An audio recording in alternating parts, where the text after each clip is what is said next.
Hello, I'm Paul Hoveson. I'm standing in a winter barley field that's recently been cut. The straw has been moved and we have just applied some turkey manure and some lime sludge to give some fertility to the soil. This is the beginning of our rotation. We start to get some good natural nutrients into the soil. The winter barley is going to be followed by oilseed rape. The oilseed rape can utilize these nutrients in the autumn. It can develop, absorb the winter-autumn sunshine, and hopefully develop to a good strong crop over the winter. Here we have got an example of the soil. It is some of the lighter soil we've got. It's very dry, but it's a very good time to cultivate soil. We try not to cultivate in wet conditions.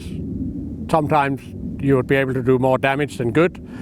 If we are undermining our soils, if we're not applying the nutrients, if we're not having our nutrient balance correct in the soils, we will not get the resilience in our soils, we won't get the resilience in our crops. Hi there, it's Mark Chandler here at Moor Farm at Petworth. I just want to share with you a little bit about what we're trying to do to achieve and work towards our net zero 2040 ambitions. You'll see behind me we've got a Verisure 3000 soil scanner, and part of the Southern Water project with NIAB and 6 other host farms in our local area, we're taking part in the Southern Water Cast Soil Carbon Scope project. And the idea of this is we're measuring the variability within the soil, we're looking at electric conductivity, we're looking at soil organic matter, and we're trying to zone the field so that hopefully we can target sampling to measure our baseline soil organic carbon levels. We'll see if we go in the cab here. This is the scanning data that we've got. These are our EC maps. You'll see we've got really varying soil types here. That's organic matter on the right, this is EC on the left. And it's really interesting because what we're trying to do is really focus our inputs so that we can be much more efficient in terms of what our yield potential is depending on our variable soil types, and also how we target our inputs, how we reduce nitrate leaching, how we become more efficient, but also how we can build organic matter over time. In here we're in an overwinter cover crop.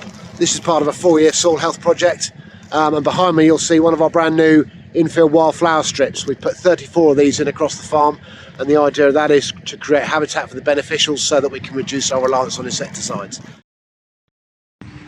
Farming on the Isle of Wight, we struggled with soil erosion and runoff, and we addressed that 12 years ago by introducing a direct drill to our rotation.